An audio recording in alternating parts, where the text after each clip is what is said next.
Good morning, everyone. Sorry I'm late. My fault. I got I-95, but we're here now. Today is Tuesday, March 1st. It is Karen's birthday, so she will not be here tonight. And it's also the day after my wife's birthday, so happy birthday, Sharon, to my wife. Tonight it's 7:30 p.m. We are having this meeting via GoToMeeting. Jeremy Ginsburg, Fred Donite, and myself are here in Town Hall. And I think this is probably one of our last virtual meetings. Yeah, we'll talk a little bit more about that in terms of, I know the Board of Finance is live down the hall. Right. Board of Selectmen is live. So we'll talk a little bit about that in terms of what the commission wants to do going forward. And ARB said they're all going to be live. ARB's been meeting live since late 2021. Okay, so commissioners, get ready. We're going back live again. Right, been doing the same. Exactly. Okay, good. Tonight, we have a general meeting, is all we have. We do not have any public hearings. Our first item on the general meeting is discussion of affordable housing plan, chapter 2, the history of housing in Darien, as well as other topics as discussed related to the plan. We have David Keating here tonight, who is our outside consultant working on the plan, and he's prepared a document for us to review. Dave, want to take it away? Give an introduction, Jeremy? Introduction, Dave. As you know, Commission, you met last month to talk a little bit about the table of contents based on the Regional Plan Association. So we're kind of following that as a guideline. We talked about the goals last month, and tonight Dave's going to talk a little bit about the history of housing in Darien, give it a little background, and then we'll talk. Dave's done a little bit about what comes next. So Dave, I'll let you take it from there. Thank you. Well, as you know, Darien has been a rural community in the 1800s. When the railroad went through, it became a suburban community with commuters going into New York City and to Stamford and to Norwalk for employment. And it has been pretty much a suburban community ever since then.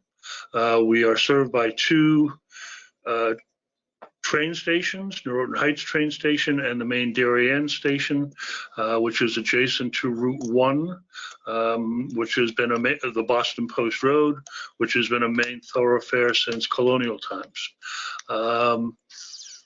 The density has generally been centered along Route 1 and generally adjacent to the train stations as being the highest density areas, and then getting less and less dense as you move out from there and going towards the what were farm areas and now have become country clubs and large 1 and 2 acre properties on the farther areas from Route 1 and from the train station.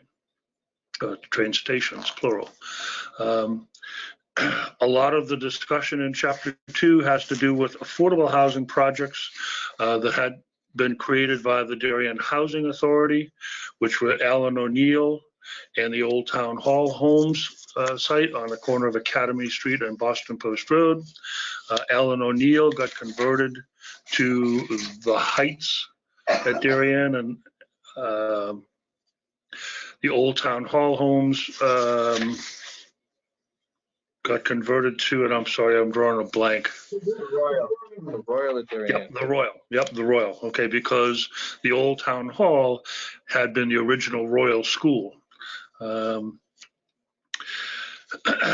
those are the two facilities that provide the majority of our affordable housing that conforms with the state definition of affordable housing in that they are deed restricted, and the units are restricted as far as the rental price or sales price and the persons that can either rent there or buy those units.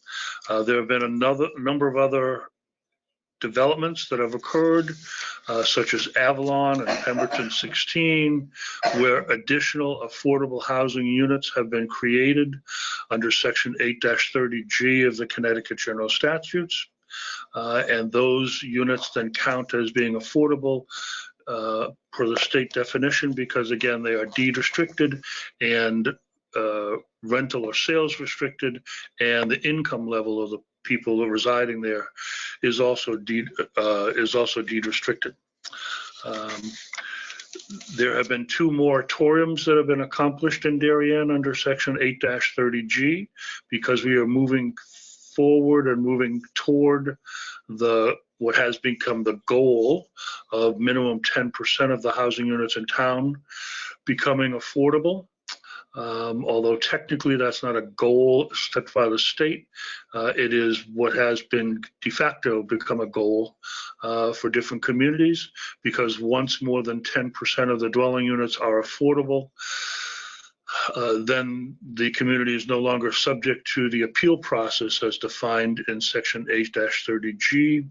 And that's one of the goals of communities, is to not have affordable housing jammed down their throat, but rather to choose when and where the affordable housing will be created and the manner in which it will be created.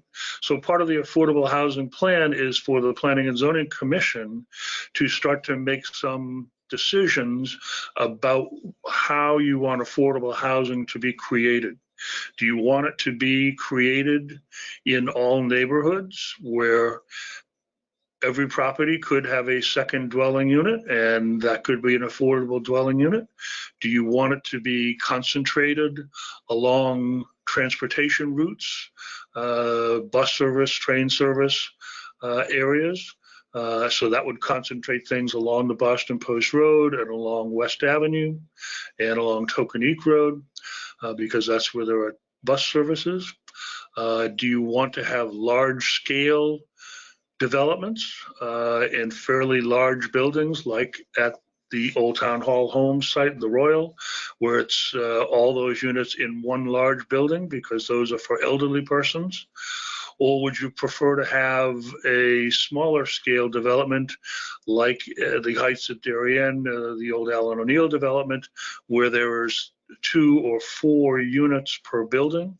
And generally those buildings are not any bigger than many of the new single-family homes that we see being developed in town. So it's time to start having some input from commission members on what direction you want to move in. I know there's been lots of controversy with very large buildings that have been proposed and trying to scale those back as far as the number of units and the size of the building overall. Back in the late 1970s, early 1980s, when multifamily units, condominiums in particular, were going to be allowed by the regulations, which was a big change, the Planning and Zoning Commission had a very conscious policy of saying that if a building was going to be a certain size, the commission would prefer to have a greater number of small units, maybe 1,200 square feet each, rather than a fewer number of large units that might be 1,800 or 2,400 square feet each. And that was to give an alternative and a less expensive option for people to be able to move into Darien. Jeremy, do you have anything that you can think of that I missed? No, I think that's a good summary of Chapter 2, which was very interesting to give perspective and background to what Darien's done through time and see some of the results. It did not focus a lot. It focused a little bit on some of the zoning changes that have occurred through time. We referenced those, especially in the DMR zone, which allowed condominiums back in the 80s. And we'll continue to document those in various pieces of the affordable housing plan going forward. Because certainly a lot of folks from outside this area don't understand the progress Darien's made, the changes Darien has made, which has resulted in a lot of success stories, which one reason we put the photos in the chapter, in the draft document, is so people can kind of see what each project looks like, how it fits in. And as Dave said, that's always been a concern from the commission. So certainly going forward, I think Dave comes back to the commission every 3 or 4 weeks, our job will get a little more difficult because it's easy for us to document what exists, some of the basic goals, but as we start looking at the needs assessment of the community, the zoning assessment, recommendations, certainly we're going to start looking to, from the commission, for feedback and input and guidance on suggested changes, ideas. Certainly, we're going to talk to other planners. Fred and I are in constant contact with other planners in terms of work in other communities, what doesn't work in communities. So certainly, as whether it's tonight or after the meeting or over the next few weeks, as ideas hit you, come to you, you see things, give us a call in the office, and we'll try to kind of pull together more information as we continue on this document. Just a couple of discussion points, and we can poll the commissioners up here now if we want to. But with regards to going forward, I think 2 successes, and they were really before our time. And if I can maybe ask you probably with a couple questions, Dave, is Alan O'Neill / converted to the Heights at Darien, and then the old town hall homes converted to the Royal. Those, I mean, Alan O'Neill, if my history is correct, was started after World War II. Is that right? Like 1940 or something like that? Is that right? Alan O'Neill as a housing project did start after World War II. Before that, that site had been used after the Civil War.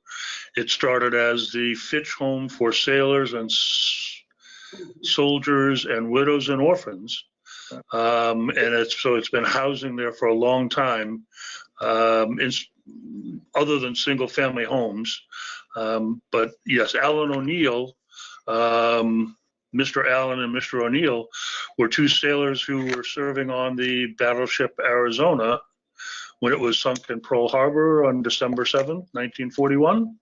And so the housing project after World War II was named for them.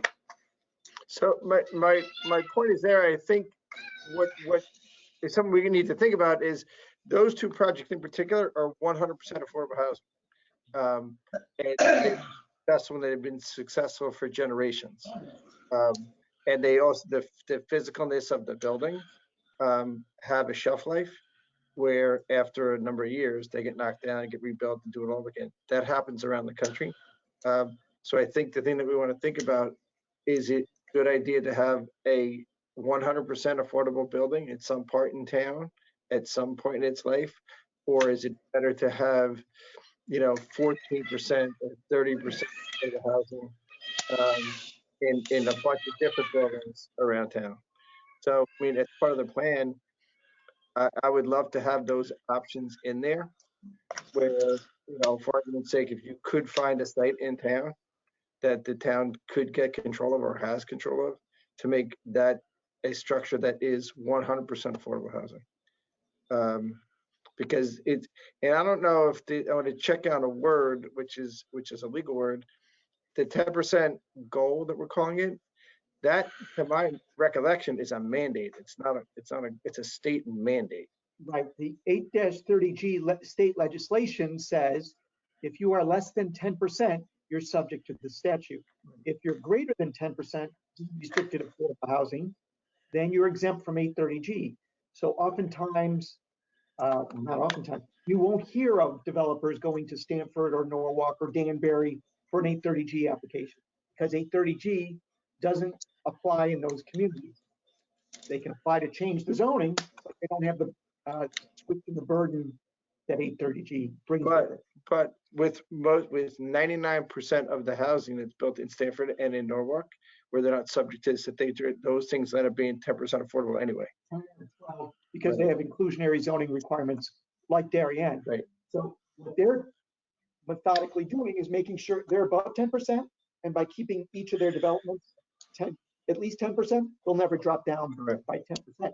Darien, a few years ago, made a conscious effort. We're below 10%, so each project has an inclusionary zoning requirement of 12, recently moved up to 14, so we can start ratcheting our way up to 10, even though 10 is potentially very, very difficult to achieve. It's not, yeah, it's on TV. However, we're gaining on it, if you will. We're Right. not losing ground. So the point being that if you do a 100% affordable project, you get closer to the next moratorium. If that's always been a goal, a lot faster. Go ahead, Jim. There were when I moved here in 1949, there were Quonset huts in Norton Heights. Now, Quonset hut. Quonset huts where veterans lived.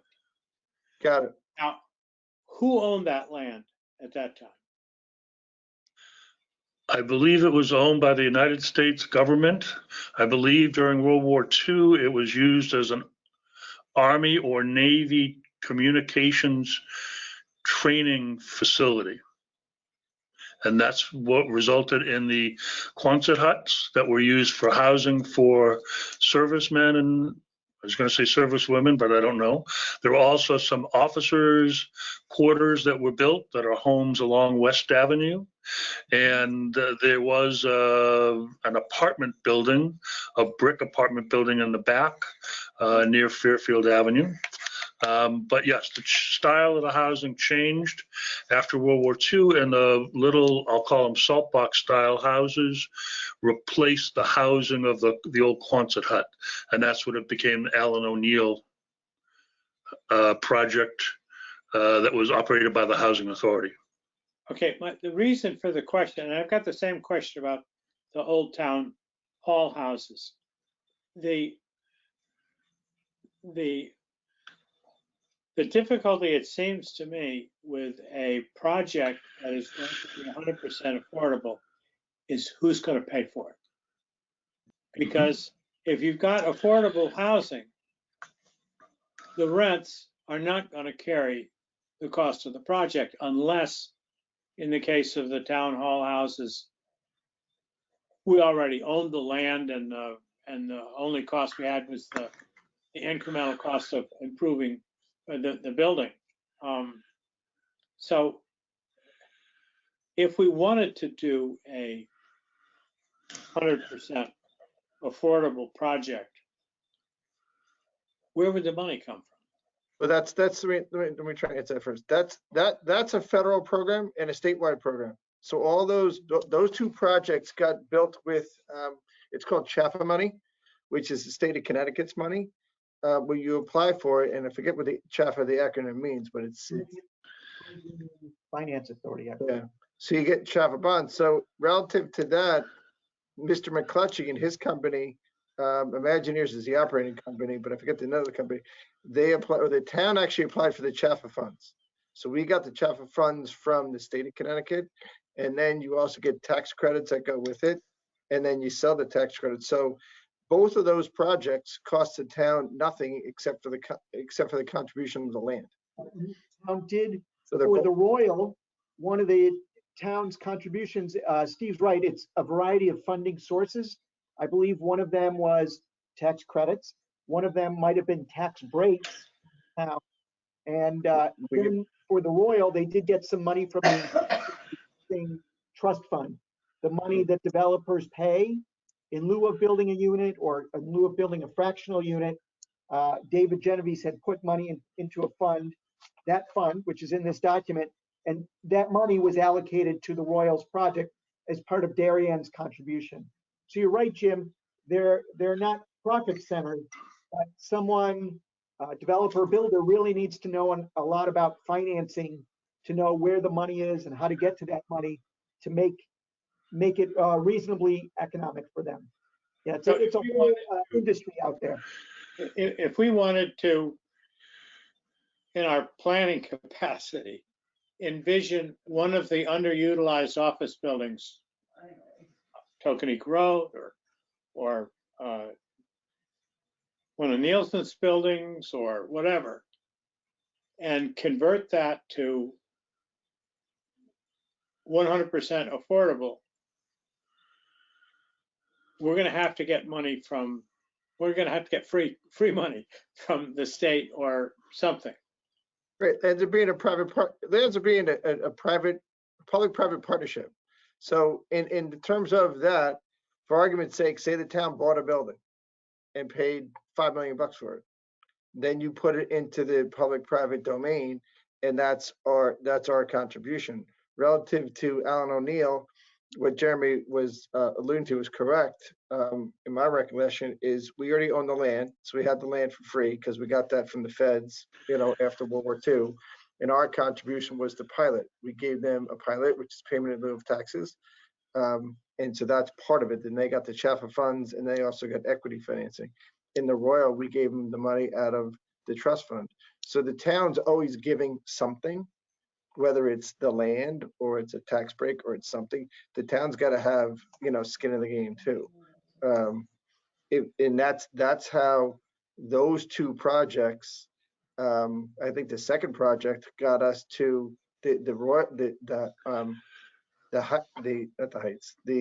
Royal got us to the second moratorium, and Heights got to the second moratorium.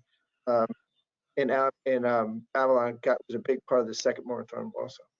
So, and the reason why moratoriums are important, because you're not really chasing moratorium points, but it gives you the flexibility of you to be able to put the affordable housing in our town where we want it, and not just the affordable housing, multifamily housing in our town where we want it, not where somebody else wants it.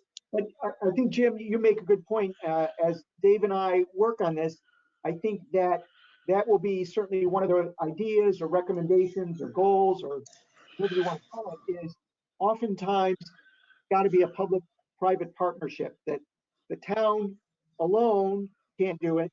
And it often works because land costs are so high. As Steve said, oftentimes that's the big advantage, where a developer doesn't have to plunk down millions of dollars for the land. You can then try to make it a little easier for the developer to get involved, a little more financially. But I think that's certainly something Dave and I will talk about going forward, is those opportunities for the town to buy land. I know Westport just did that. You may have read an article in the paper. They got land from DOT. Took them many years to do it, and they're trying to put a small amount of affordable housing on that free, I'll put that in quotes, land that they pay little to nothing for. We also, the town bought, in the original concept, and we can talk about concepts and things have changed, the town bought the library for, I think the number was $5 million way back when. I think it was 4.8. And the idea was to put 29 apartments there, 29 affordable deed restricted apartments there. That plan got switched, and then it was supposed to go over to where the senior center was, and it's still sitting there doing nothing. So in those couple examples, the town always kicked in something. Cottage would be another example of where the town had the land and then basically gave them long-term lease, so that there were. You hit it right on the money, Jim. That is a big aspect that has to be considered to make things work. And the reason why towns do have the Greenwich just followed kind of sort of our housing trust fund. Jeremy already talked about Westport's. What Greenwich is doing with their housing trust fund, and New Canaan did the same thing too. New Canaan is a little bit easier. They got their housing trust fund, and it's actually has a lot of money in it. And if you ever go over by the Silver Hills section of New Canaan, which is, I'm going to say it's northeast, that whole section of town, that's where they're building this huge apartment complex that's got a lot of phases, and 90% of the money of that is from the town, or not 90% of the land is from the town. There's also a developer in town, and the thing's financed by Bankwell. But that was their contribution. That's where the money came from. Another one thing that, as I said, Dave and I will discuss as well is right now there's no money in the Affordable Housing Trust Fund, but New Canaan has taken an interesting perspective. What they do is add a fee to each building permit in town, which is basically allocated towards their Affordable Housing Trust Fund. So every time someone builds anything in New Canaan, is my understanding, whether it's a shed, deck, bathroom, house addition, commercial building, whatever, there's a small amount of that building permit fee that goes right into a separate fund. So that is something that we will talk to New Canaan about, how it's working, whether it works, as we try to approach this from many angles, zoning angles, finance, land. You want to hit it on all sides because it's multi thing you have to address. And Stanford does have the same thing too with Mill River Park. If you ever noticed that, if the developer wants to add to their building, they collect monies and adds the money for Mill River Park, which adds to that. It's the same concept, but it's a different use of the funds. But I welcome your people's feedback relative to that, because I think if you're going to get another moratorium to be able to control your own destiny, it's a lot easier doing it that way than getting one at John Piccaro's over on Boston Post Road, 2 here, 3 there. You know, we got 0 at the Playhouse. If you look at our sheet, we're getting onesies and twosies and 6, 7s at other spots, but you're not getting 53 in one shot. You're not getting 106 in one shot. Yep. The 2009 Board of Selectmen Affordable Housing Plan did have a chapter on different potential housing funding sources, rather. And so I'll go through that in detail and check and see if there are any additional funding sources, but at least we'll list those as options for people to pursue. It's not going to be up to the Planning and Zoning Commission to implement the affordable housing plan by itself. It's going to take a lot of work by the Board of Selectmen, Board of Finance, RTM, the Planning and Zoning Commission, and Public Works, and other groups to make sure that the housing actually gets implemented. But by having those potential funding sources listed, it gives people an opportunity to see where the money might be able to be sourced from. The other thing I want to check too, Dave, is what's been successful and has worked, and what's been successful and not worked. You know, because and that can be just our town or other towns. We don't have that many, but there's some people that created funds and there's still no money in it. Other created funds and, you know, it didn't work or they didn't get added to. We don't want to create something that, I mean, now we did this in 2009. So this is what, a 14-year look back. You have 14 years of history of what you know, which is good in our own town.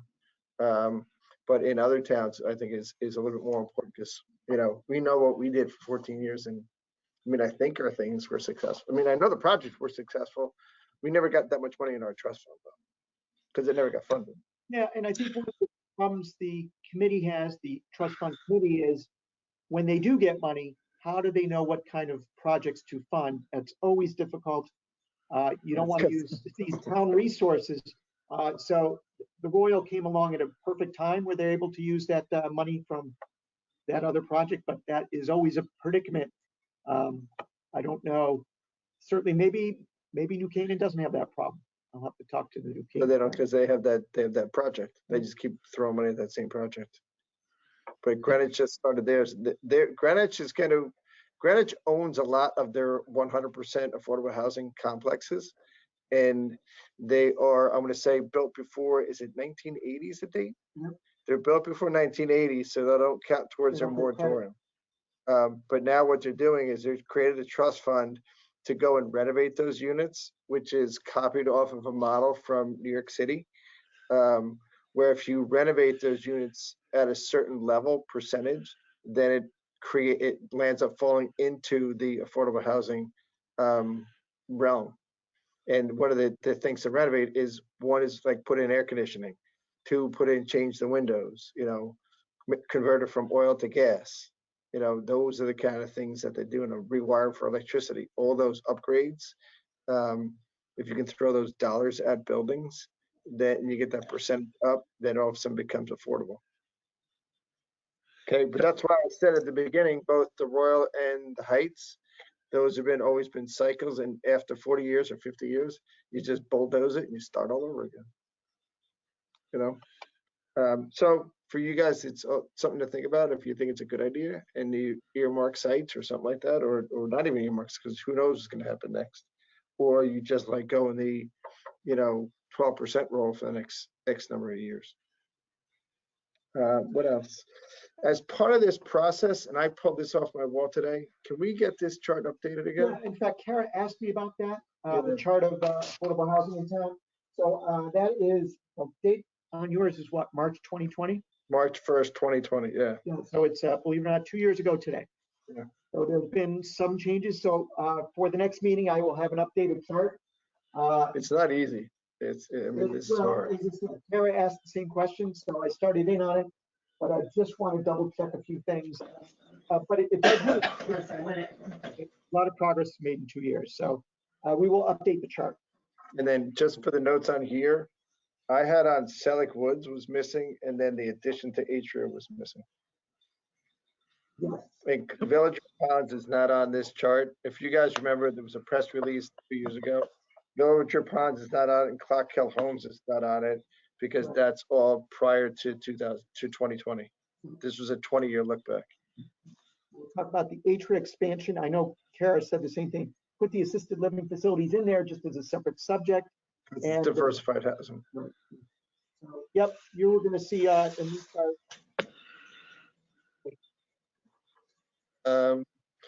Any other commissioners? George, you just turned your light on, sir. Go right ahead.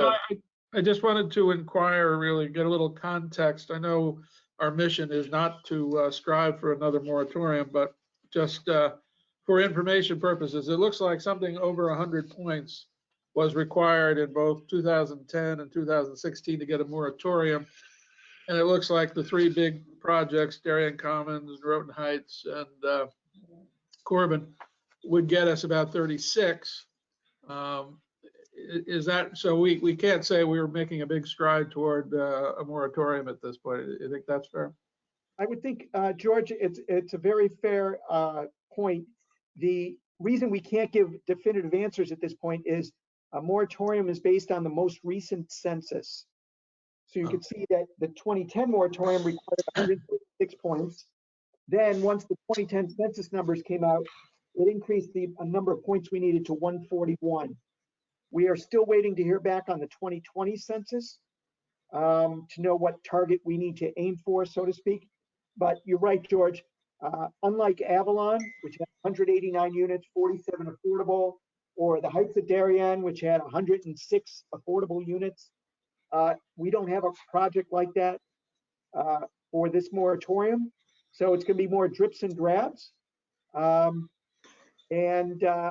think what we'll do is once that census number comes out, I would expect sometime in 2022, we'll be able to better pinpoint what we need to do to get there. Of course, when you look at David Genovese's project, which is still three years from completion, Federal Realty's at least a year from completion, Norton Heights Shopping Center is at least 2 years from completion, that sadly, the statute does not, and I know a recent community voiced their concern about this, is a community approved a project, but it has not yet been built.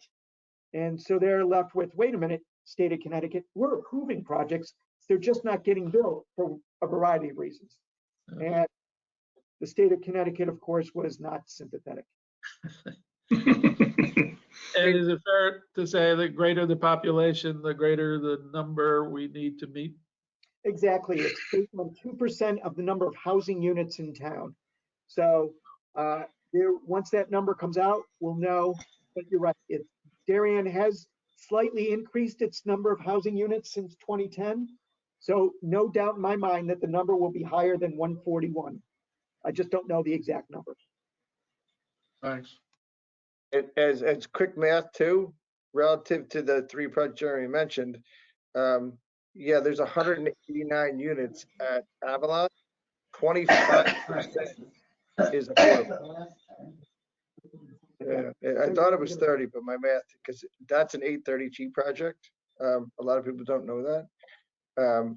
All the other projects we have on the dashboard right now, which is 297 in total between Federal, Palmer's, and Corbin. If you multiply that by 12%, you're only getting 36 apartments that are affordable. So with the three new projects we're getting, you're getting 36 affordables. With the one Avalon project, you got 47. So that's why I started the conversation at the beginning, is if you do get one that's 100% affordable, it's a lot bigger of a jump. Yep. Plus, oddly enough, you get credits for the other units in the 8-30G projects, but it's only a quarter of a point per unit. But in the case of Avalon, that's another 25 points or 30 points that go toward that count toward the moratorium. They're not affordable units, but they count by the state's formula to help you out in that development. They're called set aside points, which is a really Yep. big deal. And Dave Campbell, I'll give the man credit. He was the one that had you guys chase those down, right?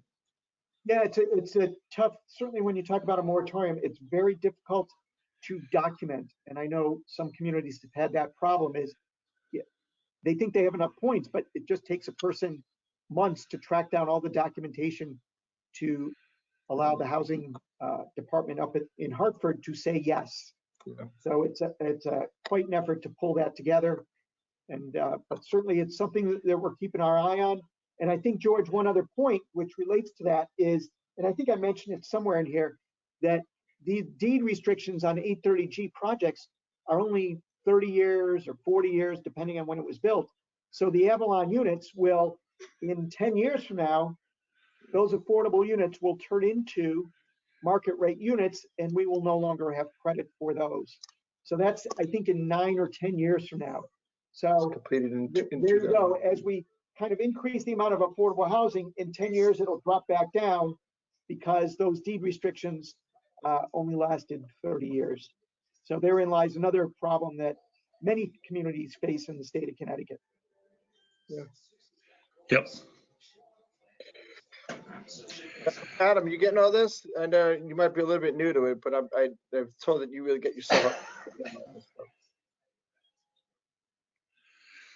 Yep. No, I'm paying attention, taking notes. Yeah, cool. And Jim, you're all square. Good. All right. Anything else, Dave? Nope. Looking forward to working on the plan more and reporting back to the commission in another 3 or 4 weeks. Awesome. Thanks, man. You good, Jeremy? Move on. Thank you. Thanks a lot, Dave. Okay, you're very welcome. Good to see you guys again. You too. Good night. You want to make a copy of this too? You can have this one if you want to. No, I'll make a copy of this. Thank you. What do we have next? Oh, wait just a couple of seconds for Jeremy to get back. Moving on to deliberations and possible decisions. Yep. Hiltz is not in the first one, right? He's in the second one. Oh, no, there he is. He's number 4. Okay, we're going to move into the next section of the agenda in the general meeting, deliberation and possible decisions on the following items. The first item on the agenda is proposed amendments to Daring zoning map COZM number 1-2022 land filling and regrading application number 524 Frank Bongiorno at 78 West Avenue. I'm not going to read the rest of it because I think I read it last time. I think everybody knows. In our packets, we got a draft resolution. Again, this is a 2-phase process. The first process was to move the zoning map designation 1 lot over to include this. This was in a 1/2 acre zone, and they wanted it to be, or should have been, and it got switched to a 1/5 acre zone. We went over this last time about it. So the proposal, the draft we have written up is to change the zoning code from 1/2 acre to 1/5 acre. And that's adopted. And then on the second half, the land filling and regrading application was denied as unnecessary. Right, staff took a close look at that and realized that the amount of grading is so minimal so as to not to need a permit. So that's the way we drafted it up. Based on what we heard from the commission, there was no commission member that said, oh yeah, this definitely needs a permit. So after speaking with town council, they said, yeah, that's probably the best way to phrase it, as denied as unnecessary. And the reason for that is the commission has to act on an application. They can't just say nothing. So certainly that doesn't, you know, and it's based on that specific plan. And I think that's, I think you had mentioned that to me, Steve, is finding number 6 says, based on that specific plan submitted by the applicant, that specific plan does not need a regrading permit. So if they come in with that plan, they can move along. Yeah. And if you remember when Bob Masson introduced this at the time, he wasn't sure if he really needed a regrading plan, but he included it in there as belts and suspenders. So we didn't really dwell too much on it in terms of percentages, but that's it. So with that said, I'll give everybody another minute to look over the application or the resolution again and looking for questions, comments, scrivener's errors, typos. Nothing jumped out on the page to me. The part that makes it a little bit easier is that we do deny the other section, because you don't have to worry about it anymore, because it's denied as unnecessary. But again, because it's a zone change, it's got to be consistent with the town plan of conservation development from 2016. You know, it talks about the 2 different items. Pretty straightforward. It's a short one too. Okay, any questions, comments with that said or not said? I'm looking to for a motion to approve as submitted. Jim Rand makes the motion. Looking for a second. Adam's got the second. All those in favor? 4-0. There you go. Beautiful. Moving on. Do you want to skip to Mr. Hiltz real quick to be nice? Sure. If you guys don't mind, I'd like to move the agenda around. Can we move 30 Pasture Lane up to be next? I need a motion to make that change to the agenda. George makes a motion for a second. Jim Rand makes a second. Okay, all in favor? Fantastic. Mr. Hiltz is here. Just turn on his camera so now I can see his head in his little room.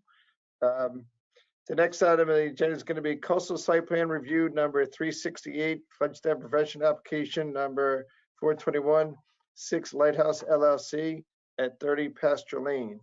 This is the application to put in a dock that goes on to, I'm not going to call it Holly Pond because it's not Holly Pond. The little dock that goes out into the water is a pretty straightforward application. There's never,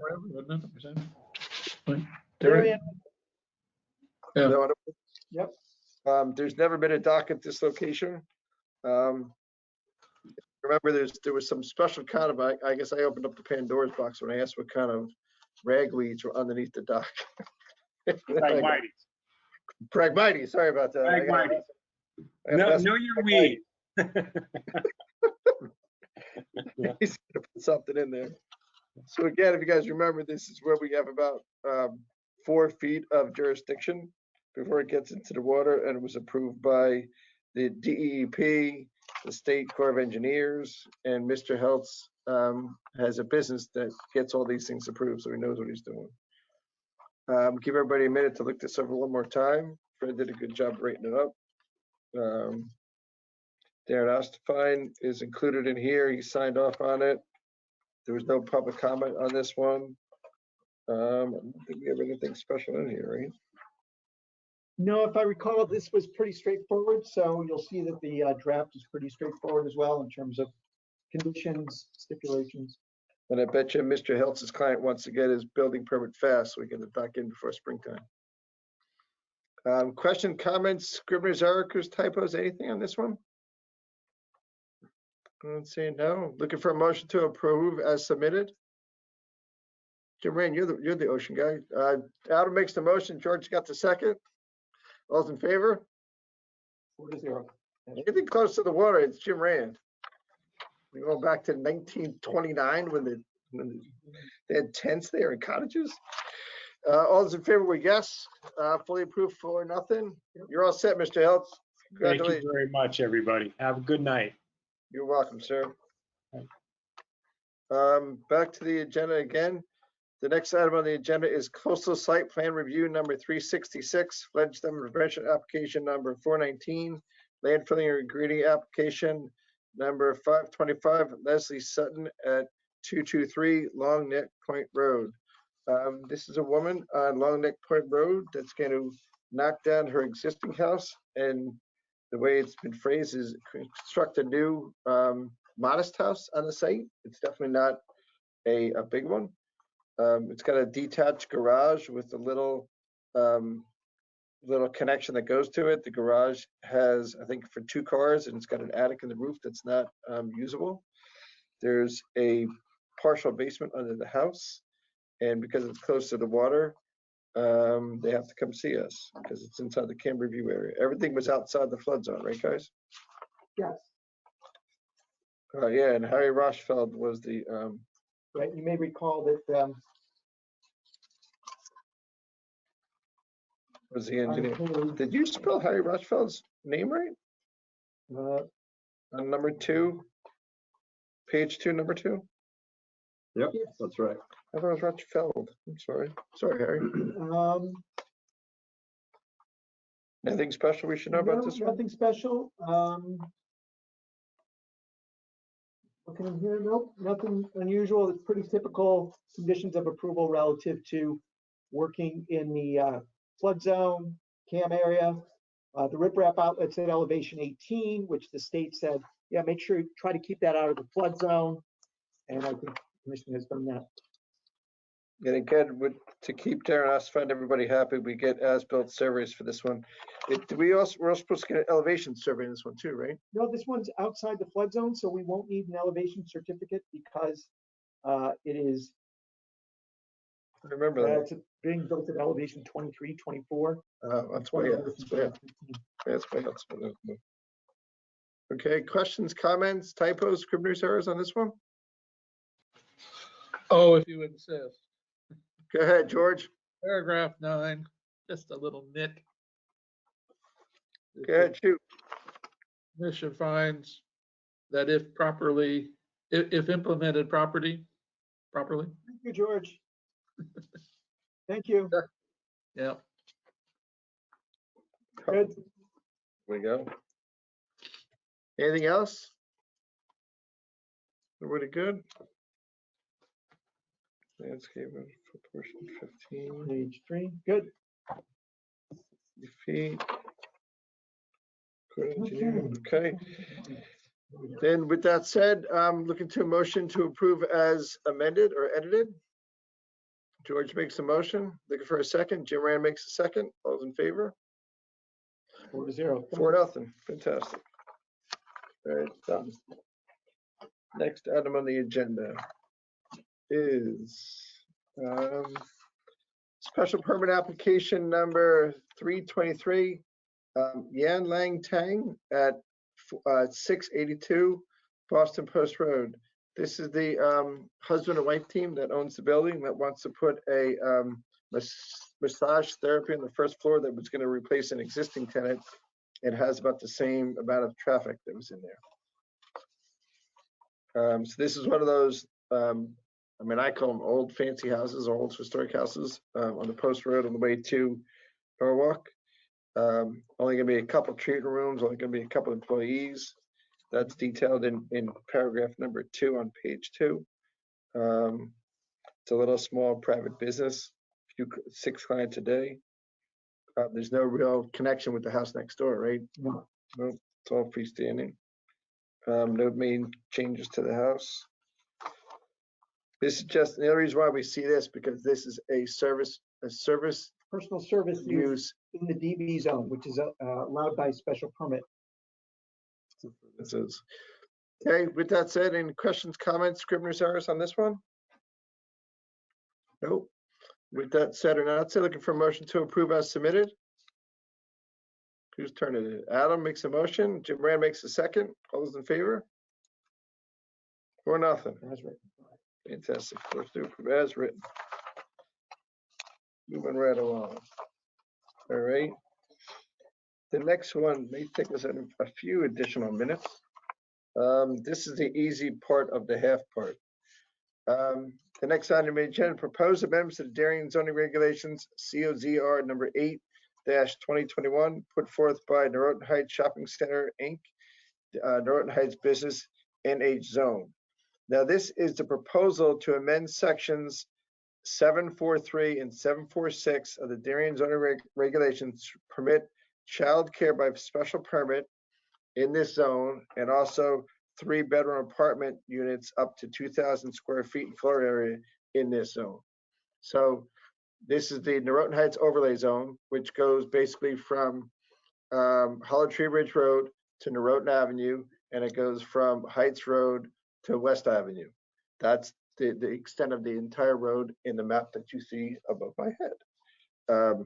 This, the only part of this we're doing is adding those 2 uses to this zoning district. So the other part of the application, that's dealt separately because of site plan and traffic and everything else. But this is just amending the zone to allow those 2 other additions in here. So this is also has to be consistent with the town plan of conservation development.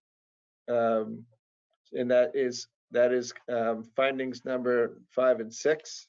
Then you're going to see later in the bulk regulations, which is 746, I'm sorry, where it talks about the little bulk box, the box, and we have to make changes to that box because the maximum floor area of the apartments was 1,200 square feet, which is a number that that Dave alluded to earlier, and now it's going to go up to notes E and F, which says E is There's no change to E, that's existing wording, and then there's a new F that was proposed by Attorney Maslin.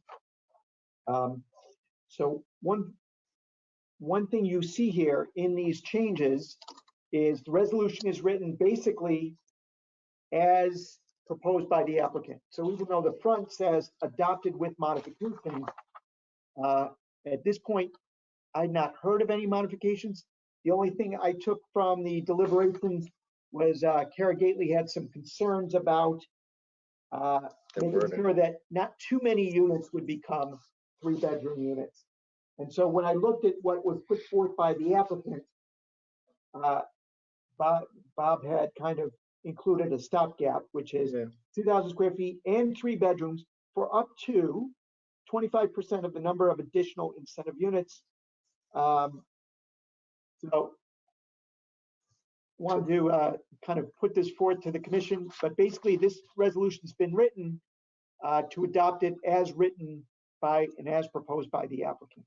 But we went round and round and round on how this is going to go, because I think Maslin worded it kind of, Bob worded kind of a little bit differently like that. I actually really didn't understand it. But right now, that is supposed to be 60 apartments, of which 12% are affordable, and that gives you 8 units, right? Well, there was a whole formula in his application. In his application. I'm not really worried about his application. I just want to make sure we understand what we're doing. He can do whatever he wants because we're not doing his anyway. Excuse me. 5.12. Oops. 4.12 equals.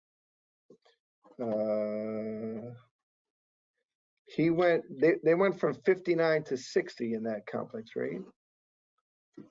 I don't know the actual number off the top. I'm going to have to look it up here. Times 0.12 equals 16 times 7.2. Would be 15%. So the reason why the wording was changed was we don't want them all 2 bedrooms, and we don't want them all 3 bedrooms. But the way it comes, it says in 3 bedrooms for up to 25% of the number of additional incentive units. Then the incentive units are the affordable units. Is that what we're calling them? Yeah, what Bob did was look at incentive units is 17. His math is in his submitted materials, 17.5 units.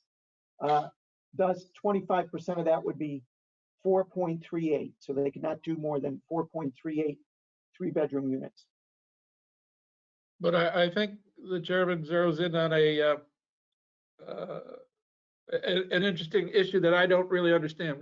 What makes an additional incentive unit? There are incentive units, I get that. But I don't know what an additional incentive unit is. They're not even incentive units. They're affordable units, right? it gets very confusing. What Bob's written in the document is based on the total of 65 apartments. So you're right, it was an increase from 59, they've gone up to 65. The inclusionary zoning requirement is 10.08 below market rate units. So what he's saying, Bob has said in his document, the base density is 47 units. You can do 12 units an acre times 3.9 acres.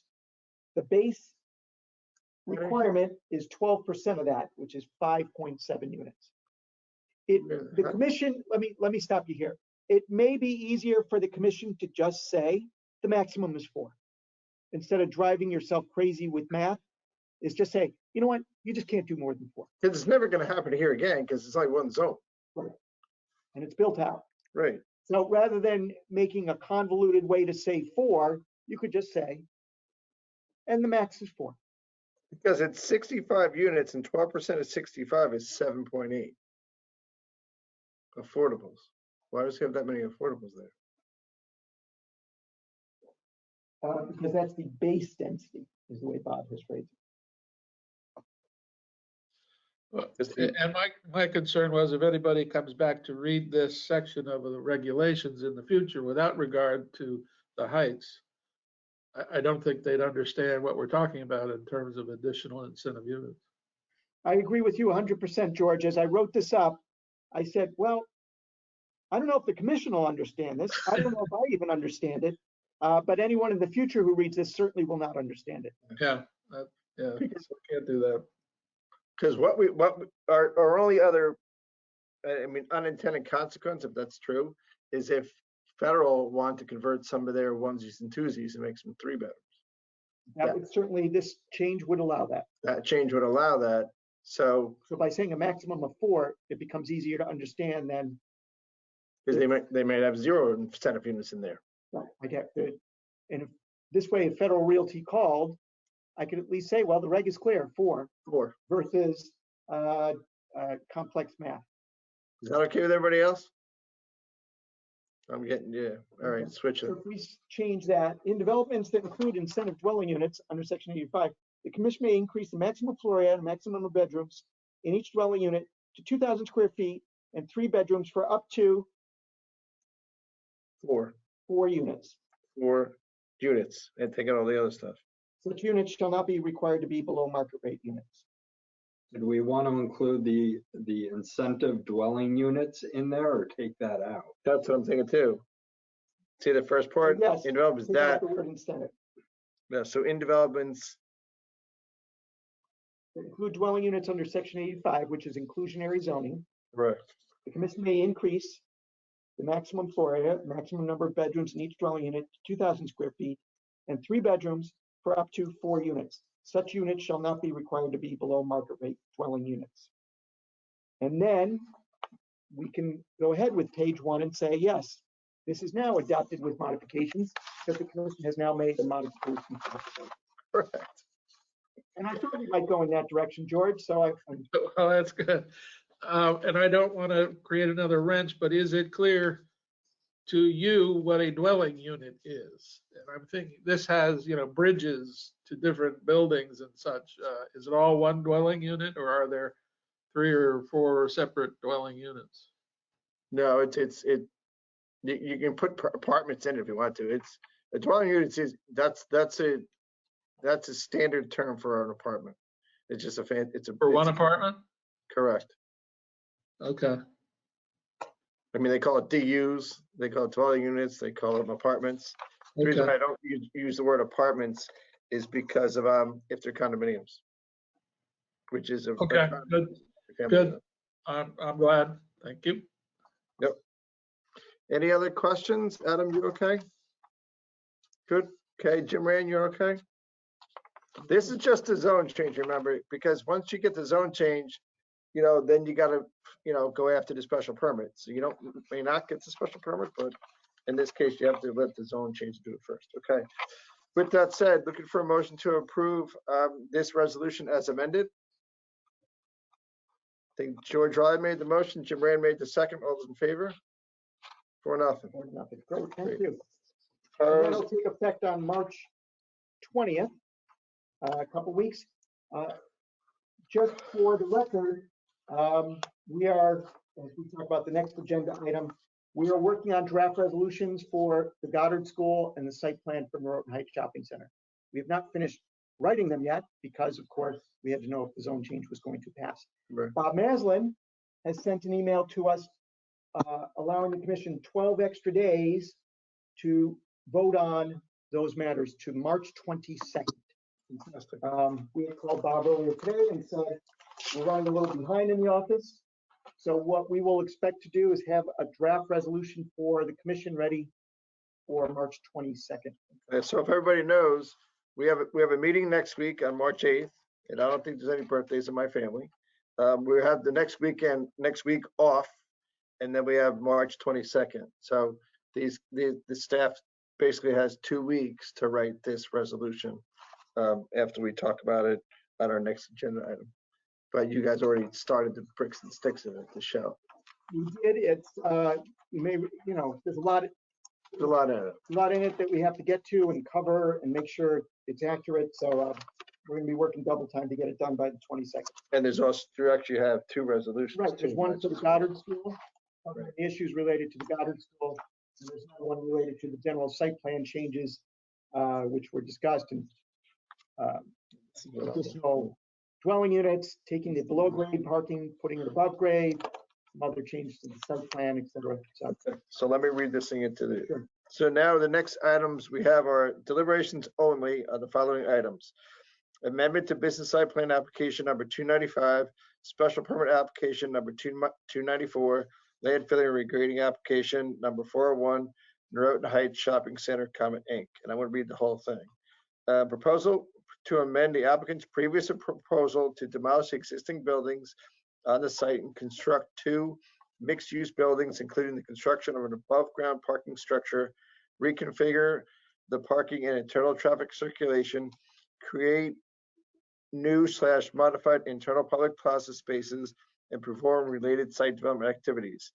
The 4.017 acre plus or minus subject property is located on the northeast corner formed by the intersection of Heights Road and Hollow Tree Ridge Road. And assessors map, on assessment map number 75 has lots 22, 23, and 24 in the Naroten Heights business NH zone. Okay, so that is just for the shopping center and the site plan review. So we're not talking about Goddard School yet. With that said, we went over the big change from then, which is, I mean, what's that thing dated back to 2015? We started that project? 2017. 2017. Yeah, so we're going back 5 years. The original approval that they could build today if they wanted had at grade parking, which looked like it was underground parking, but it was really at grade parking. And now they moved the parking out of the building and building their own new parking structure, which is really just a 1-story parking deck with apartments on the top and parking underneath. So it saves, it's in terms of economics, it saves them money for not digging down, 25 feet into rock bed and whatnot. They also reconfigured the traffic circulation, and they also, the space that was going to be parking is now going to be commercial space, which has been earmarked for a tenant named, Goddard School as a commercial space, which now daycare is allowed, childcare is allowed in that zone. Last meeting, we talked about heights and sidewalks and elevations and connectivity of this to the other sites on the street. This is where we're going to talk about that. My big thing was to make sure the sidewalk is replaced from the corner of Hollow Tree Ridge Road and Heights Avenue all the way into the Palmer's supermarket site. So it's one contiguous new sidewalk.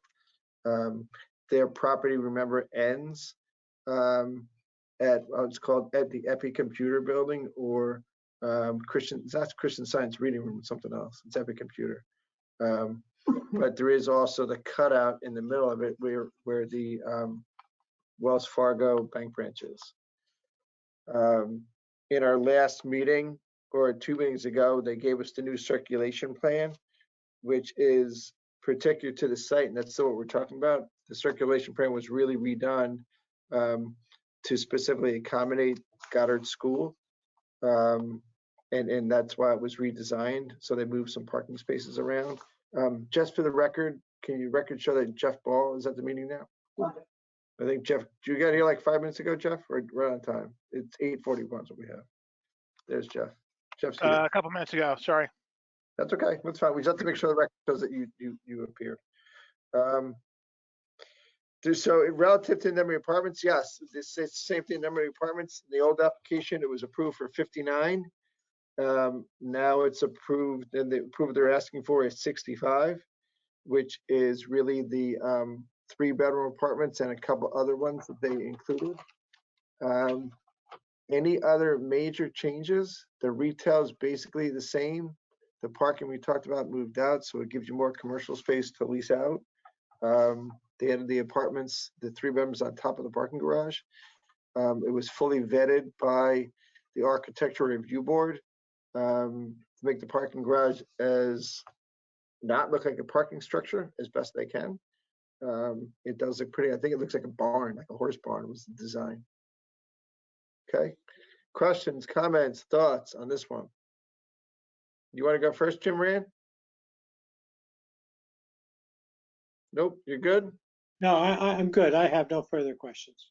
Okay. Adam, any comments on this application, sir? No comments on it. I think it's good in the discussions we've had previously. Okay. George Riley, anything on this one, sir? Good to go. Jeff Paul? Good to go. All right. Start drafting. I mean, the big thing is traffic. Make sure the traffic is as tight as we can possibly make it. It's going to be a lot of traffic, and you know, Michael Galante signed off on it. Yeah, I think one of the things you may recall is they did, Mr. Palmer mentioned at the hearing that there were a number of street and area improvements proposed as part of this, and we'll have to track those down and document them, whether it's street lights, sidewalks, widening of the roads, striping, some other things that we'll make sure that goes in the resolution. Jimmy, just with that said, just for everyone remembers, they're widening Heights Road within a short distance of Hollow Tree Ridge Road. So now there's a dedicated right-hand turning lane off of Heights Road onto Hollow Tree Ridge Road, which is how I go home every single night after these meetings. There was some previous discussion by the commission as well during some of your previous deliberations regarding ingress into the site. I think Jim may have raised some questions about restricting access to or restricting ingress to the site from the first entrance. There was a little bit of discussion amongst the commission around that topic, and I just want to make sure that we get that right as part of the resolution as we draft it. As staff, I think we raised some concerns about that point, and you know, that could introduce other circulation issues or problems related to the site. I think as staff, we had recommended that that point of ingress and egress to the site remain as proposed. So as long as the commission is on board with that, that's how we'll go ahead and draft the resolution.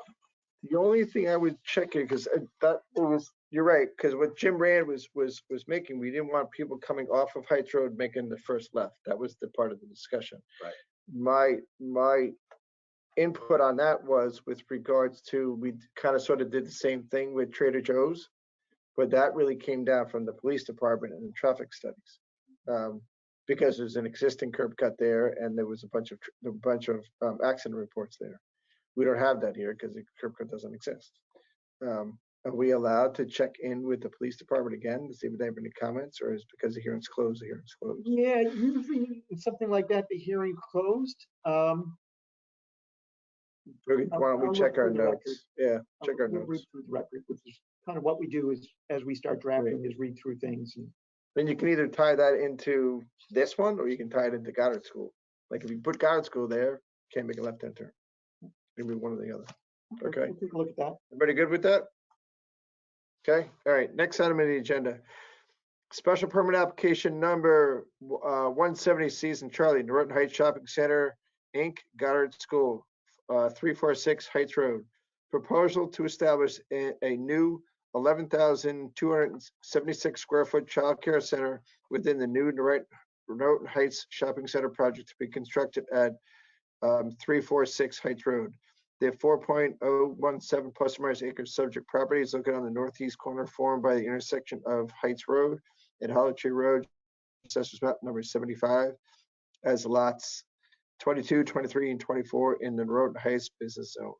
So now this is the special permit application that we just allowed them to be able to put in a child care center inside this shopping center zone, inside this district. But now this is a special permit application that permits that. As part of the special permit application, we have to look at traffic, safety, and what's the other item? It's really traffic, safety, and one other item on there. Make findings regarding the intensity of use. Intensity of use, that was a big thing. Now, the zone change doesn't go into effect till March 20th. So if we draft resolutions for these on March 22nd, we'll be just fine, because that's after the zone change goes into effect. But we did the zone change because he has to get notice and all that stuff. So we have to finalize it, send it to the town clerk, publish new books, put them on the web. It's a lot of work to do. So It's fine, we're covered, we're covered. gotta get the legal notice on paper. So this one, we talked ad nauseum about circulation and traffic. At one of our last meetings, they were going to have the pickup and drop off at one spot. They reconfigured it, so now the pickup and drop off has a longer queuing line because they're going to come in the other way. I mean, I drive past Middlesex School and high school every day, and the queuing line is really long. There's, I think, a lot less kids that are going in this building, but you definitely need to have a long queuing line. And the the way they did the circulation does that. The intensity of use aspect of it, this school is designed for 110 or 152 kids. I think it's 110. It's 110 kids. Is it or 152? I think it's 152 kids, and it's 10 or 11 classrooms, which is a lot of kids. I will tell you that if you remember, the traffic study for this particular use was done in a worst case scenario where no kids that live in either this building or the federal building, which is right next door, which combined totals up to 185 apartments, there were no kids going to walk to school. It also says that no kids from Avalon are going to walk to school. I don't think that's a very conservative assumption. I don't think it's a fair assumption, but that's where they did the traffic studies because they want it to be conservative as all possible. I got a sneaking suspicion there's going to be a lot of kids walking from the neighborhoods that are within walking distance of this place and from the two apartment buildings that are going to be brand new, and also Avalon, which is relatively new. It looks new. So I think the applicant did a great job of listening to us as commissioners. I think they did a great job of working with the traffic consultant, Michael Galante, and staff to reconfigure that. And I think they did take a conservative approach with regards to traffic. The intensity of use, those two items definitely line up there. Everybody knows that, you know, the 7:31 train comes in at 7:31 and, you know, kids go to daycare at 7:30, 8 o'clock. So they say it's all going to work. And I believe them. Any other questions, comments on this one? Go ahead, Jim. This is a nit, but I can't let George have the only nit of the evening. So look at the description on the agenda for Norton Heights Shopping Center at the bottom of page 1. It goes on over to the top of page 2. And then look at the following summary. The application 170C. The Yep. 4 point whatever it is acre subject property is located at the northeast corner formed by the intersection of Heights Road and Hollow Tree Ridge Road. Am I missing something here? Isn't it? No, I'm thinking of northeast being, never mind. George, you win. I've got myself confused. It's all right. This space that we're talking about, the 11,276 square feet, is the ground floor of, I want to call it Building 1, which is closer to Hollow Tree Ridge Road, because Right at the intersection. it's right at the intersection. So there's going to be little kids' windows and signs that say, like, you know, Happy Mother's Day at Christmas, and probably little things where kids tape to the windows for during the holiday season, and turkeys at Thanksgiving. Everyone's going to see it. It's going to be really cool and fun. Hopefully there's a coffee shop next door, so after you drop off your kids, you can get yourself a cup of coffee and then jump on the train. And then, like I said, the driveway should not be going in that way. But this is the ground floor space in that apartment building. The other apartment building, it's going to have little retail stores and restaurants, and I think the coffee shop. Adam, any questions on this one, sir? You're good? George Riley, anything on this one, sir? You're good? Jeff Paul? Good? Okay, Kara Gately's not here. Looks like they get a good positive vibes. Yeah, we'll start it and we'll have it ready for a vote on March 22nd. Fantastic. Thank you, sir. Next item on the agenda is coastal site plan review number 365, flood dam prevention application number 418, landfilling and regrading application number 519, Gilbert and Ann Homes at 12 Pratt Island. Proposal to construct an addition to the south side of the existing patio and perform related site development activities within regulated areas.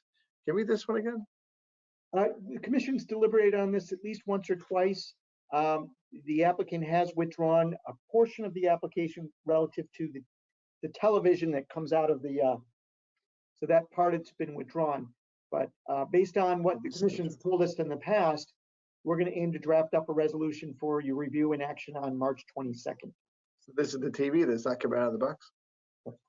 More TV. The rest of the application remains as proposed, which includes a fireplace and grill built into the wall, with the expansion of the patio area as well. So the only difference is the removal of the TV, which was proposed by the applicant. Okay. Questions, comments on this one? Someone's put a patio next to somebody else's patio. Good, George.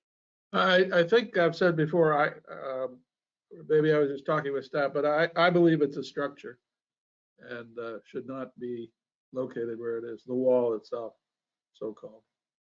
So that's the 3 foot high sitting wall, whatever you want to call it. You think it's a structure? Well, that, because that was one of the Gleason's. You sided with him? That was his argument? Yes, don't tell him I said that, but yeah. Shrove Tuesday, it's Fat Tuesday. He might be out already. He's not watching. Okay, so we have one dissenting thought, so we'll just make sure we put that in there. Jim Rand, you're okay with it? Adam, you're okay with it? Jeff's okay with it? I'm okay with it. I think Miss Riley, Miss Gately, I think she was also in Wilder's Court, but the TV went away. It appears that there's a majority and we'll draft it. The majority. Okay, great. March 22nd. Great. Okay. Next item on the agenda, approval of minutes. We have minutes from February 1st and February 8th to go over. Tonight is also the State of the Union address with the President of the United States. It starts in 5 minutes. So we can blow through these things and we can watch that. And you can also go out to Grove Tuesday or Fat Tuesday. It's Mardi Gras. I know Jim Rand's got friends down in New Orleans. I met him. All right, February 1st, we had a public hearing. It was our first night talking about 76 Tokenique Road, which is where they want to put the Montessori school in. So that's the first item on here, which is the main item. Then we have the thing at St. Thomas More under the general meetings, which I was recused myself for. So was Kara Gately.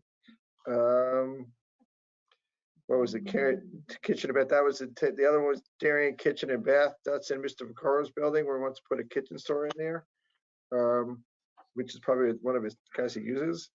Then the next item on there was to put a home contractor down, which is where Old Modern Homes was, across the street from, or kind of sort of near Trader Joe's, in that building at 110 Boston Post Road. That's just a dental, a contract to supply the old dental thing. Excuse me. Then next we have the a resolution, which we can't change anyway, which is 110 Boston Post Road, which we just talked about. What else is in this one? Landfill regrading up, which is at 298 West Avenue, which is the guy that's putting in his new driveway and widening his driveway, which is a resolution we can't change anyway. Deliberation only on Heights Road. It's our first night of deliberations on Heights Road, which we just finished tonight. We talked about the peer reviewers. The Goddard School, we deliberated on that one again. And then the last item on here is the deliberations and the next agenda item on the Parklands property. Restricted. Any questions, comments, scrivener's errors, typos on these minutes? Adam saying good, George Riley saying good, Jim Rand saying good, Jeff Ball's all good. Okay, looking for a motion to approve as submitted. That's Jeff Ball. It's on the scoreboard. Looking for a second.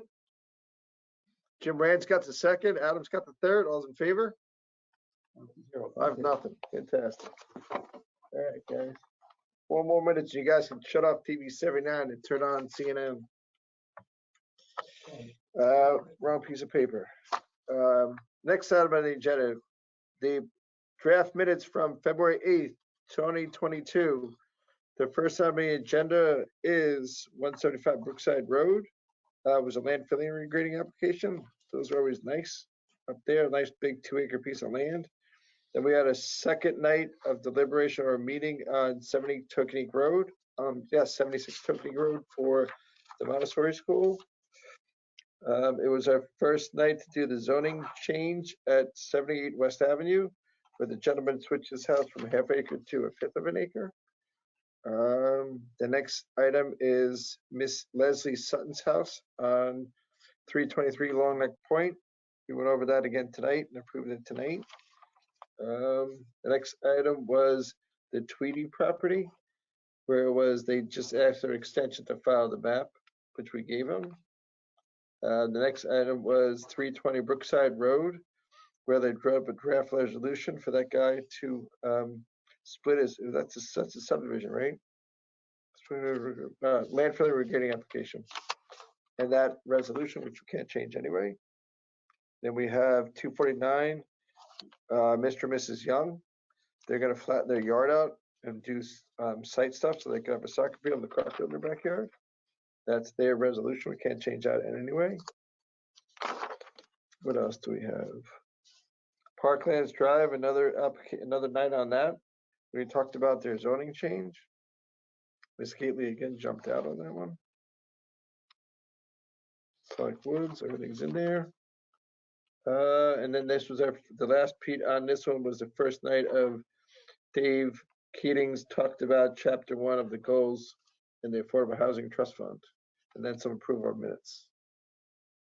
Questions, comments, typos, scrivener's errors on these things? Back in the old days, it used to when they had different people writing this stuff up. I don't know what happened. For a spell check.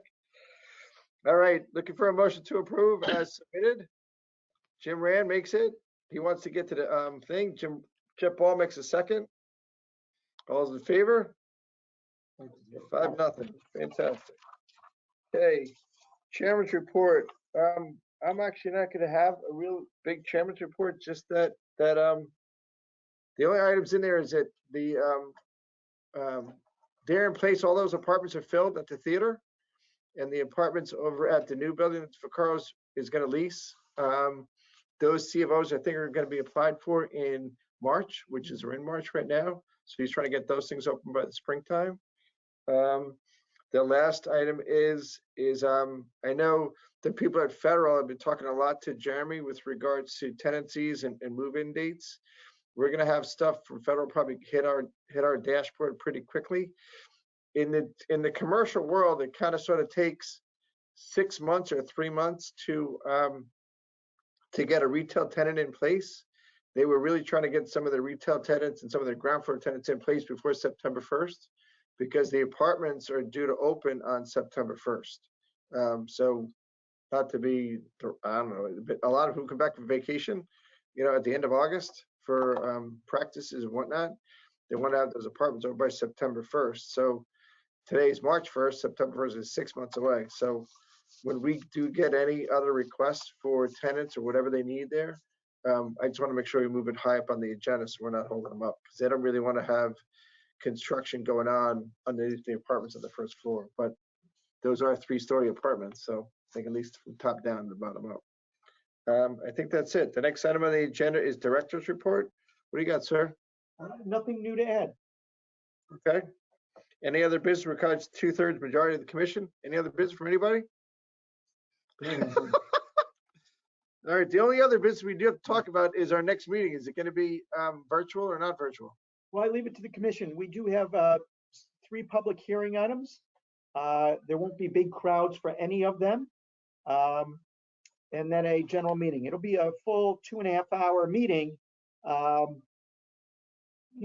Teams will bring in their architects and engineers and whatever, but I don't expect more than 2 or 3 people for each agenda item from the public.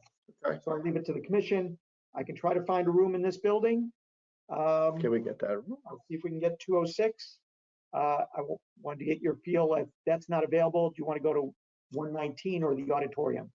It's 119 again. First floor by the gym. Well, hey, Jeremy, will the meeting still be available online or no? I mean, I've got a conflict on the 22nd already, Okay. but I can join virtually, but I can't make it Okay. there. So the But 22nd, that's just me. to do live then, or go to a meeting on March 22nd. Let's do the 8th first. Yeah, the 8th. Okay, so the 8th, can everybody make the 8th? And does everyone want to come in? Because I don't think we really have the hybrid thing. Jim Rand's what I'm very concerned with. What's your feeling on it, George? You good? Yeah, I'm game. Okay, Adam, you good? Yeah, let's get in person. Okay, let's get in person. So We'll find a room. March 8th, we're going to go in person. We're going to aim for what I call the first selectmen's room first. And then, Well, let me check. Fred, based on the legal notice, is that going to be possible? Yes, because the legal notice hasn't been published yet. Oh, these were all continuations though. on the 8th. On the 8th. We Yeah, said that at the meetings and we told those people. They said it might be live. Yeah, let me look at the calendar.